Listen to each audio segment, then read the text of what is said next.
And red കാർപ്പറ്റിൽ നമ്മുടെ കൂടെ ഇന്ന് അതിഥിയായിട്ട് വന്നിരിക്കുന്ന എപ്പോഴും ഭയങ്കര സ്വീറ്റ് ആയിട്ട് സംസാരിക്കുന്ന എപ്പോഴും പോസിറ്റീവായിട്ട് ഇരിക്കുന്ന ഒരു അഭിനേത്രിയാണ്. നമ്മുടെ മനസ്സിൽ ആ മുഖം ഇങ്ങനെ നിൽക്കുകയാണ്, എത്ര കാലം കഴിഞ്ഞാലും മായാത്ത ആ ഒരു പ്രതിഭയെ നമുക്ക് സ്വാഗതം ചെയ്യാം. ഡോക്ടർ ബിന്ദുജ മേനോൻ. ഈ ബിന്ദുജ എന്ന് പറയുന്നത് എന്താണ് അതിന്റെ ഒരു മീനിങ്? നമ്മൾ നോർമലി കേൾക്കാറില്ല. അച്ഛൻ പണ്ട് നല്ലോണം വായിക്കുന്ന ഒരു വ്യക്തിയായിരുന്നു. അപ്പൊ അങ്ങനെ അദ്ദേഹം കണ്ടുപിടിച്ചാണ് വിന്ദുജാരി പുഷ്പം എന്ന് പറഞ്ഞിട്ട്, പുഷ്പങ്ങളുടെ ഗ്രൂപ്പിൽ ഒരു നല്ല ഫ്രേഗ്രൻസ്, നല്ല മണമുള്ള ഒരു പൂവാണ്. അപ്പം അങ്ങനെയാണ് ഈ വിന്ദുജ. പണ്ടൊക്കെ എനിക്ക് ഏറ്റവും വെറുപ്പായിരുന്നു കേട്ടോ ഈ പേര്. കാരണം ആരോട് പേര് പറഞ്ഞാലും ബിന്ദുജ എന്ന് പറഞ്ഞ സിന്ധുജ അല്ല, ബിന്ദുജ ഹിന്ദുജ, എന്റെ വി ഒഴിച്ച് ബാക്കി എല്ലാ അക്ഷരങ്ങളും പറയും. കിന്ദുജ എന്ന് വരെ പറഞ്ഞു. പക്ഷെ സിനിമയിൽ വന്നതിന് ശേഷം എനിക്ക് ഏറ്റവും കിട്ടിയ ഒരു ഭാഗ്യം എന്ന് പറഞ്ഞാൽ വിന്ദുജ മെനൻ എന്നുള്ള പേര്. എനിക്കത് എപ്പോഴും ഒരു ക്രെഡിറ്റ് ശരിക്കും കൂടുതൽ പറയാനുള്ള ആരോടോന്നറിയോ, കൊച്ചിൻ ഹനീഫ്ക അടുത്താണ്. ഹനീഫ്കയുടെ പടമാണ് ഞാൻ രണ്ടാമത് അഭിനയിച്ച ഭീഷ്മാചാര്യ. അപ്പൊ എന്റെ അടുത്ത് ഇപ്പോഴും മനോജ് കെ ജയനും സിദ്ദിഖൊക്കെ കാണുമ്പോ പറയും, ഞങ്ങള് നീയാണ് അഭിനയിക്കാൻ വരണേന്ന് പറഞ്ഞു. അപ്പൊ അന്ന് പവിത്രം കഴിഞ്ഞ നെക്സ്റ്റ് മൂവിയാണ്. ആരാണ് വരണേന്നറിയോ? ബിന്ദുജ മേനോൻ. ഞാൻ ഇപ്പോഴും അങ്ങനെ ആരെങ്കിലും ഒക്കെ ഇങ്ങനെ നമ്മളെ തമാശയായിട്ടൊക്കെ വിളിക്കുമ്പോൾ എപ്പോഴും ഹനീഫ്കെ ഓർക്കും അത്. കാരണം എവിടെ വെച്ച് കണ്ടാലും മനോജ് കെ ജയൻ 100% മറക്കാതെ പറയുന്ന ഒരു ഡയലോഗ്. ഇപ്പോഴും എന്നെ അങ്ങനെ വിളിക്കും, ബിന്ദുജ മേനോൻ. എന്തായാലും അച്ഛന് താങ്ക് യു. കാരണം ഇങ്ങനെ ഒരു യുണീക്ക് പേര് ഒരുപാട് ഗുണങ്ങളും ഉപദ്രവങ്ങളും ഉണ്ടായിട്ടുണ്ട്. നമുക്ക് ഗുണങ്ങൾ മാത്രം അങ്ങ് എടുക്കാം. ഇപ്പൊ എന്തായാലും ആ പേര് എല്ലാവരുടെ മനസ്സിലുണ്ട്, ബിന്ദുജ മേനോൻ എന്നുള്ളത്. ഈ പാട്ടിനോടുള്ള ചേച്ചിയുടെ ഇഷ്ടം ആയിരിക്കാം ഒരു പക്ഷെ 1-2 സിനിമകളിലൊക്കെ പാടിയിട്ടുണ്ടല്ലേ? ഏതൊക്കെയായിരുന്നു ആ മൂവി? ആൻഡ് അതിലേക്കുള്ളൊരു വഴിത്തിരിവ് എങ്ങനെയായിരുന്നു? സിനിമയിൽ പാടിയത് സത്യം പറഞ്ഞ ആദ്യം പാടിയത് കളഭചാർത്ത് എന്ന് പറഞ്ഞ ഐ.വി. ശശി സാറിന്റെ പടത്തിലാണ്. എം.ജി. രാധാകൃഷ്ണൻ അങ്കിളാണ് അതിന്റെ മ്യൂസിക്. അപ്പൊ എം.ജി. രാധാകൃഷ്ണൻ അങ്കിളുടെ കുറച്ച് ഡിവോഷണൽ ആൽബംസ് ഞാൻ അങ്ങനെ ആ സമയത്തൊക്കെ കുറച്ച് പാടിയിരുന്നു. അപ്പൊ അങ്ങനെ പാടിയപ്പോ എന്നോട് പറഞ്ഞു, നീ സിനിമയിൽ പാട് എന്ന് പറഞ്ഞു. ചുമ്മാ അങ്കിളുടെ ഒരു എന്താ പറയാ, ഒരു പ്രഷറിലും ഒരു സ്നേഹത്തിലും ഒക്കെ നമ്മൾ പോയി പാടി. ആ പാട്ട് ഭയങ്കര മോശമില്ലാതെ ഒരു നന്നായിട്ടൊക്കെ വന്ന ഒരു പാട്ടായിരുന്നു. കാവും കോവിലകവും കുളവും ശാന്തി, അങ്ങനെ തുടങ്ങുന്ന ഒരു പാട്ട്. സിമ്പിൾ പാട്ട്, വളരെ ഈ എന്താ പറയാ തറവാട്ട് മുറ്റത്തൊക്കെ ചെയ്യുന്ന ഒരു മാറ്റൊരു സിമ്പിൾ പാട്ട്. അതുകൊണ്ട് പിന്നെ അങ്ങനെ ഒരു ഓഫേഴ്സ് ഒന്നും അങ്ങനെ വന്നില്ല, അത് വന്നിട്ട് വേണ്ട വെച്ചില്ല. ഇല്ല, അങ്ങനെ ഒന്നും എനിക്ക് അങ്ങനെ ആരും പാടാനായിട്ട് പ്ലേ ബാക്ക് സിംഗിങ്ങിലോട്ട് അങ്ങനെ ആരും അങ്ങനെ വിളിച്ചിട്ടില്ല. എപ്പോഴും ഡാൻസും എനിക്ക് തോന്നുന്നു ഞാൻ തന്നെ അത് ആരെയും കുറ്റം പറയാൻ പറ്റില്ല, എന്നെ തന്നെ പറയാൻ പറ്റുള്ളൂ. അപ്പം കൂടുതലും ഡാൻസും അഭിനയവും അങ്ങനെയൊക്കെ തന്നെ വന്നിട്ടുള്ളൂ. പിന്നെ ഈ നമ്മുടെ ഇപ്പൊ കുറച്ച് കഴിഞ്ഞൊരു വർഷം ഈ കോവിഡ് സിറ്റുവേഷനിലായിരുന്നു എല്ലാവരും. അപ്പൊ ചേച്ചിയെ പോലെ എപ്പോഴും എൻഗേജ്ഡ് ആയിട്ട് ഇരിക്കുന്ന ഒരാൾ ആ ഒരു എന്താ സിറ്റുവേഷൻ എങ്ങനെയാ ഹാൻഡിൽ ചെയ്തത്?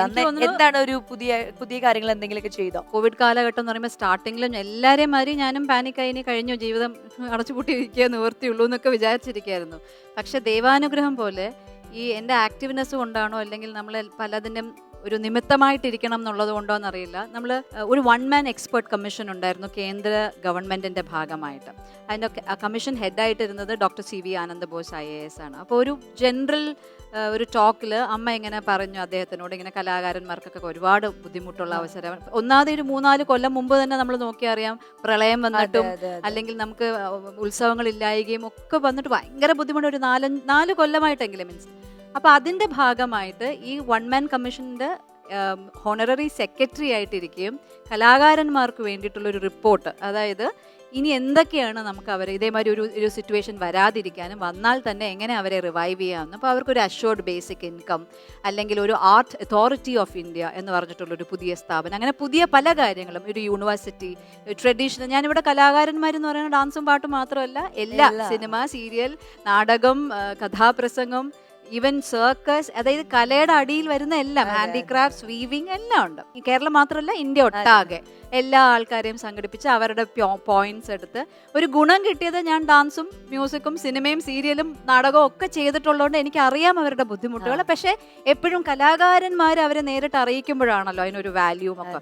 അപ്പൊ അതിന്റെ ഭാഗമായിട്ട് ഒരു പ്രോജക്റ്റ് റിപ്പോർട്ട് തയ്യാറാക്കുകയും അത് വളരെ പെട്ടെന്ന് തന്നെ ഇംപ്ലിമെന്റ് ചെയ്യാനുള്ള ഒരു സാഹചര്യത്തിലേക്ക് വന്നുകൊണ്ടിരിക്കുകയാണ്. പ്രധാനമന്ത്രിക്കും അമിത്ഷാ പോലുള്ള വലിയ വലിയ ലീഡേഴ്സിന് അത് കൈമാറുകയും ടൂറിസം പിന്നെ അതേമാതിരി സെൻട്രൽ ഗവൺമെന്റിന്റെ പല വിഭാഗങ്ങളിലേക്ക് അത് കൊടുക്കുകയും ആ റിപ്പോർട്ട് വളരെ വൈഡായിട്ട്. അപ്പൊ ഞാൻ ഇവിടെ അത് പറയാനുള്ള ഒരു പ്രത്യേക കാരണം എന്താന്ന് വെച്ചാൽ കലാകാരന്മാർ ഒത്തൊരുമയോടുകൂടി അത് മുമ്പോട്ട് കൊണ്ടുപോകണം നമുക്ക് വേണ്ടി നമ്മുടെ. അതെ, അപ്പം നിങ്ങളെല്ലാവരും ഈവൻ യു, അപ്പൊ ഇതൊരു മുമ്പോട്ട് കൊണ്ടുപോകണമെങ്കിൽ കലാകാരന്മാരുടെ ഒരു ഒത്തൊരുമ വേണം. അവര് തന്നെയാണ് ഇത് മുമ്പോട്ട് നയിക്കേണ്ടത്. അപ്പൊ അതിനു വേണ്ടിയും കൂടെയാണ് ഞാനത് ഇവിടെ പറയാമെന്ന് വിചാരിച്ചത്. ഓക്കെ, അപ്പം ഇത് നമ്മുടെ ഈ പ്രോഗ്രാമിലും ഒരുപാട് കലാകാരന്മാർ വരുന്ന അല്ലെങ്കിൽ കലാകാരികൾ വരുന്ന ഒരു വേദിയാണ്. ഈവൻ നമ്മൾ വീട്ടമ്മമാരെന്ന് പറയുമ്പോൾ നമ്മൾ അവരെ എപ്പോഴും സൈഡ് ലൈൻ ചെയ്ത് വെക്കാറുണ്ട്. അവരും കലാകാരന്മാരാണ്, കലാകാരികളാണ്. ബിക്കോസ് ഒരു കുക്കിംഗ് എന്ന് പറയുന്ന ഒരു സ്കില്ലാണ്. അപ്പോൾ എല്ലാ വിഭാഗത്തിൽപ്പെട്ട ആൾക്കാർക്കും പ്രത്യേകം പ്രത്യേകം നമ്മൾ ജനറലി പറയുന്നതുകൊണ്ട് അഷ്യോർഡ് ഇൻകം അല്ലെങ്കിൽ ഹെൽത്ത് റിലേറ്റഡ് ആയിട്ടുള്ള ട്രാൻസ്പോർട്ട് ഫെസിലിറ്റീസ് അല്ലെങ്കിൽ ഫുഡ് ഫെസിലിറ്റീസ്. ഇപ്പൊ ഫോർ എക്സാമ്പിൾ വീണ വായിക്കുന്ന ഒരാൾക്ക് വീണയാണ് ഇൻസ്ട്രുമെന്റ് അല്ലെ, ആ ഇൻസ്ട്രുമെന്റിന് വേണ്ട എല്ലാ ടൂൾസും എത്തിച്ചു കൊടുക്കുക. അതൊക്കെ അങ്ങനെ. അതേമാതിരി ഫാമേഴ്സിന് കിട്ടുന്ന മാതിരി ഒരു 6000 രൂപയുടെ ഒരു പെൻഷൻ മാതിരി, ഹോണററി പെൻഷൻ മാതിരി ഒരു 60 വയസ്സിന് ശേഷം അല്ലെങ്കിൽ 40 കൊല്ലത്തെ എക്സ്പീരിയൻസ് ഉള്ളവർക്ക് ഒരു ശമ്പളം മാതിരി കൊടുക്കുക. അങ്ങനെയൊക്കെ കുറെ സ്കീംസ് ഇതിനകത്ത് ദൈവാനുഗ്രഹിച്ച് വരട്ടെ എന്നാണ് ഞാൻ. കാരണം എല്ലാ ഒരു കുറെ പേർക്ക് അത് പ്രയോജനം. ഒരുപാട് ആൾക്കാർ ഇത് പ്രതീക്ഷിച്ച് ചിലപ്പോൾ ഇത് കേൾക്കുമ്പോഴാണെങ്കിലും ഒരുപാട് പ്രതീക്ഷ മനസ്സിൽ വരും. തീർച്ചയായും. കാരണം ഇങ്ങനെ ഒരു തോട്ട് ഇതിനു മുമ്പ് അധികം ആൾക്കാർ കൊണ്ടുവന്നിട്ടില്ല. ചേച്ചി വഴി അങ്ങനെ. അപ്പൊ എനിക്കൊരു സന്തോഷം എന്ന് വെച്ചാൽ എന്തെങ്കിലും നമുക്ക് റിട്ടേൺ മാതിരി ഇത്രയും കൊല്ലം നമ്മൾ സർവൈവ് ചെയ്തതും ഈ പേരും പ്രശസ്തിയും ഒക്കെ തന്നത് കലാകാരന്മാരും കലാകുടുംബത്തിലുള്ളവരും പ്രേക്ഷകരും ഒക്കെ തന്നെയാണ്. അപ്പോൾ ഒരു ചെറിയ രീതിയിലെങ്കിലും എനിക്ക് ഇതിന്റെ ഭാഗമാവാൻ പറ്റുന്നത് തീർച്ചയായിട്ടും ഒരു കലാകാരി എന്ന നിലയിൽ വലിയ ആഗ്രഹം. അപ്പൊ എന്തായാലും ഞാനും ഒരു നന്ദി അറിയിക്കാം. എത്രയും പെട്ടെന്ന് ഇത് സാധ്യമാവും. തീർച്ചയായിട്ടും പ്രാർത്ഥനകൾ വേണം. തീർച്ചയായിട്ടും. അതെ. ചേച്ചിയുടെ ഫ്രണ്ട്സിനെ കുറിച്ചിട്ട് പറയൂ. നോർമലി എങ്ങനെയാണ്? ഇപ്പൊ മലേഷ്യയിലായിരിക്കും കൂടുതൽ ഫ്രണ്ട്സ്, എന്നാലും അല്ല പൊതുവേ എനിക്കൊരു ഫ്രണ്ട് ആയാലും അത് ഫ്രണ്ടായിട്ട് എന്റെ മനസ്സിലോട്ട് കയറിയാൽ ആജീവനാന്ത ഫ്രണ്ടാണ്. എനിക്ക് ഒരുപാട് ഫ്രണ്ട്സ് ഉണ്ടോ വെച്ചാൽ ഒരുപാട് ഫ്രണ്ട്സ് ഇല്ല. പക്ഷെ ഉള്ളവര് വളരെ ക്രീം ഫ്രണ്ട്സ് ആണ്. നമ്മളിങ്ങനെ ഒന്ന് നോക്കിയാൽ അവര് ചായ കൊണ്ടുതരാം. അത്രയും വളരെ സ്നേഹമുള്ള ഫ്രണ്ട്സ് ഉണ്ട്. ഓക്കെ, അപ്പൊ എന്തായാലും ആ ഫ്രണ്ട്സിന് എല്ലാവർക്കും നമ്മുടെ ടീമിന്റെ വക ഉമ്മ ചേച്ചി കൊടുത്തോളൂ. ഓക്കെ, അടിപൊളി. അപ്പൊ ചേച്ചി ഒരു കൊച്ചു മിടുക്കിയാണ് ഇന്ന് വരാൻ പോകുന്നത്. മിടുക്കി തന്നെയാണ് വരാൻ പോകുന്നത്. അപ്പൊ എന്തായാലും ഇന്നത്തെ എപ്പിസോഡ് നമ്മുടെ കുട്ടി വന്ന് കലക്കും എന്ന് ഉറപ്പായി. നമുക്ക് വളരെയധികം സ്നേഹത്തോടെ സ്വാഗതം ചെയ്യാം നിരഞ്ജന കുട്ടി.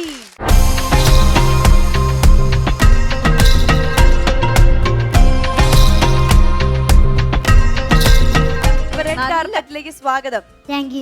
ഉഗ്രൻ ഡ്രസ്സാണല്ലോ, സുന്ദരി കുട്ടിയായിട്ടുണ്ടല്ലോ, നല്ല ഭംഗിയുണ്ട് കേട്ടോ. സ്കൂളിലൊക്കെ എന്താ വിശേഷങ്ങള്? കുട്ടി ഫ്രണ്ട്സ് ഒക്കെ എന്ത് പറയണു? എല്ലാരും കാണാൻ കൊതിയാവുണ്ടാവും അല്ലേ? അയ്യോ, കൊറോണ ആയിക്കൊണ്ട് സ്കൂളിൽ പഠിത്തമൊന്നുമില്ല. ഹാപ്പിയാണ്. സുഖല്ലേ? പഠിത്തമൊന്നും ഇല്ലല്ലോ. എല്ലാരും പണ്ടൊക്കെ നമ്മളൊക്കെ ആഗ്രഹിക്കുക ഒരു സമരം വരണേ എന്നൊക്കെ നമ്മൾ ആഘോഷിക്കും. ഇപ്പൊ ആഘോഷമാണോ? ആഘോഷമൊന്നുമല്ല, ഭയങ്കര ശരിയാ. ആരെയും കണ്ടിട്ടില്ലെങ്കിലൊക്കെ നല്ല സങ്കടം തന്നെയാ. അതെ അതെ. കൊറേ കുട്ടിക്കാലത്തെ പാട്ടൊക്കെ ഭയങ്കര ഇഷ്ടാണോ? കുട്ടിക്കാലത്തെ ഭയങ്കര ഇഷ്ടമാണ്. ഇപ്പൊ ഭയങ്കര വലിയ കുട്ടിയായോ? ഇല്ല. എല്ലാ പാട്ടുകളും പാടും മോൾ? അതായത് സിനിമാ പാട്ട്, ക്ലാസിക്കല്, എല്ലാം പാടും. നമുക്കിനി കൂടെ വന്നിരിക്കുന്ന എല്ലാവരും പരിചയപ്പെടാം അല്ലെ? നിരഞ്ജന കുട്ടിയുടെ ഫാമിലിയാണ് വന്നിരിക്കുന്നത്. എല്ലാവർക്കും റെഡ് കാർപ്പറ്റിലേക്ക് സ്വാഗതം. അപ്പൊ ചേട്ടാ പേര് പറയൂ ആദ്യം തന്നെ. എന്റെ പേര് ശിവൻ എന്നാണ്. ശിവൻ. നല്ല ഗാംഭീര്യമുള്ള ശബ്ദവും ശിവന്റെ പോലെ തന്നെ അല്ലേ? അതെ.